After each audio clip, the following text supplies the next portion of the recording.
Good evening, Professor O'Neill, Zofia Grzegorzewska. Yeah, 6 weeks of Yummy Project, June 8, 2019. This is my second recording because I overdid it at the first recording. I ran out of time. So at first, I want to thank you very much for this wonderful class. And as you know, in the past few years, even before we had to study our class, I have incorporated mindful eating into my schedule, which it was first cutting portions. Then it was reevaluating my relationship with carbs and cutting them to the right portions. Another thing will be reevaluate my intake of sweets, sugar, juices, and sodas. So I really discontinue those in my life and absolutely switch to water. Of course, portion sizes, as I mentioned. And as you know, I had to incorporate those changes in my life. I had to do those changes because of diabetes. Our class was very helpful as well. That's because it made me realize that I need to continue mindfulness. There are other aspects that I have to incorporate into mindfulness. And I think whole experience with this class was just wonderful. I learned so much from our resources from my classmates, and I try to stay focused and on my path.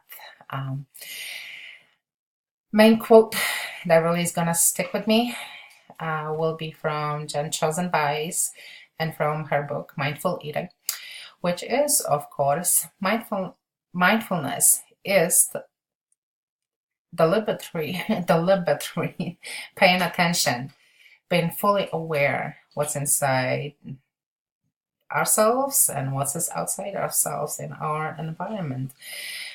Mindfulness is awareness. The second quote that really will stick with me from this same author is, mindful eating is not directed by any charts, tables, pyramids, or scales. It is not directed by an expert. It is directed by your own inner experience, moment by moment. Your experience is unique. Therefore, you are the expert. And of course,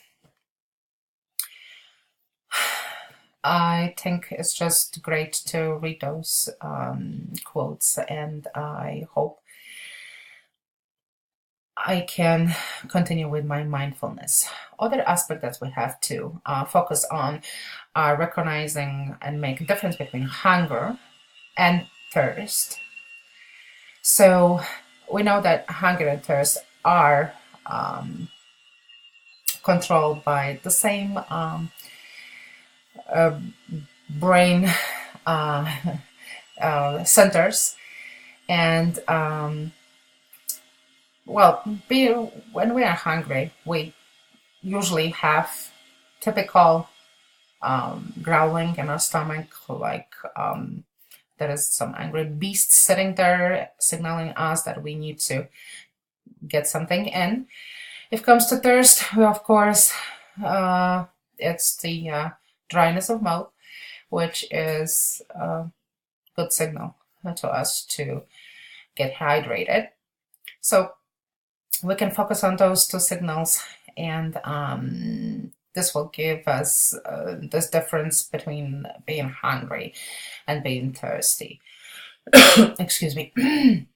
Also, we have to focus on our senses.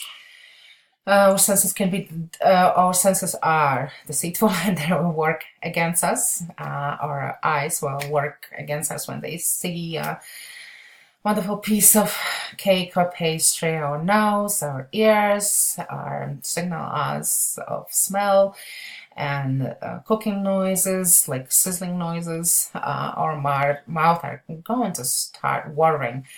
And our senses are very deceitful. We just have to learn how to curb them and not let them um, overwork our brain. Um, of course, um, another aspect will be the inner critic. Inner critic is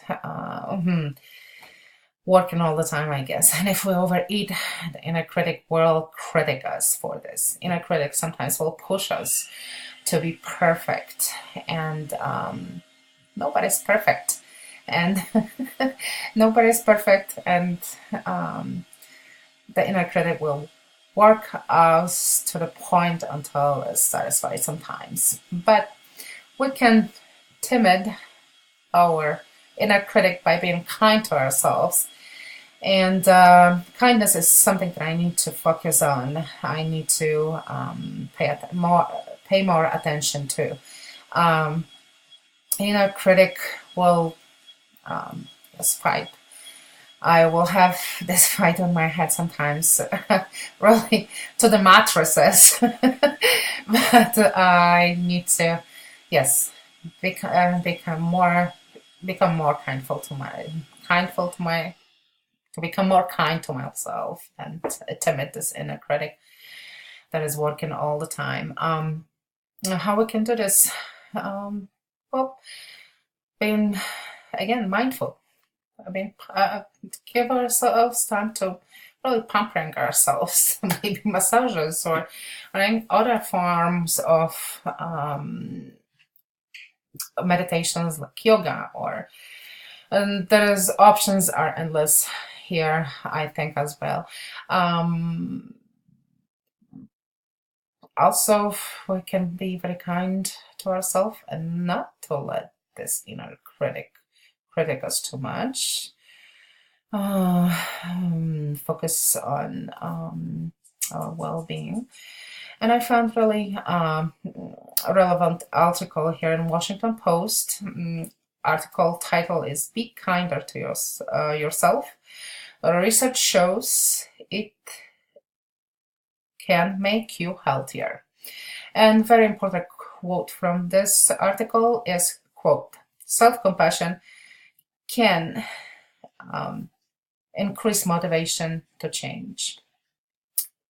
I think that's very important. And yes, if we are more compassion for ourselves, if we're starting loving ourselves, we will be more lovable and kindness to our surroundings, to our loved ones, to our friends, family, and be more, I would say, happier. Absolutely. So if it comes to eating plan, I of course intend to continue my excuse me my mindfulness. I'm not going to give up, and it's going to be by cutting portions, um, being mindful what I eat, how much, um, and my food choices are going to be probably much healthier. I have to mention at this point, Professor Dan, from what you know, I already have a very small portion. It takes very small portion to satisfy me, but I think this point even went down. So it's not like I don't want to eat at all, because I have to, but I think with this class, even my portion that are being very, very mindful portions even went much smaller. I can eat much smaller now than I was eating at the beginning of this class. So I'm very happy here. Of course, as I mentioned, I am going to continue doing all this. Of course, have to remember about hydration and continue with water, of course.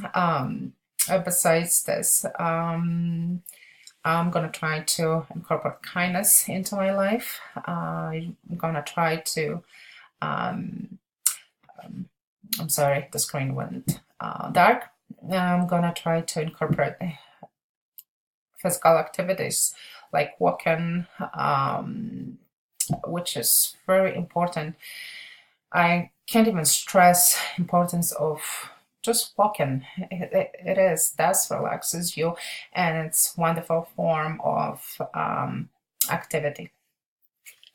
I would like to also mention I found interesting article from Harvard Medical School, and it's talking about 8 step to mindful eating. And two major points of this article is to make you before grocery shopping, you make yourself a nice list, and then come to the table when you have appetite, not when you're very hungry.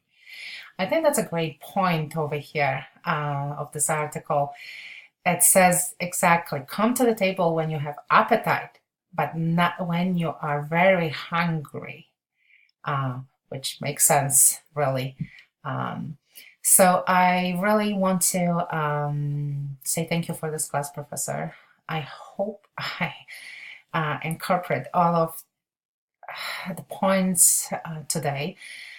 I really try. It was fun. It was pleasure.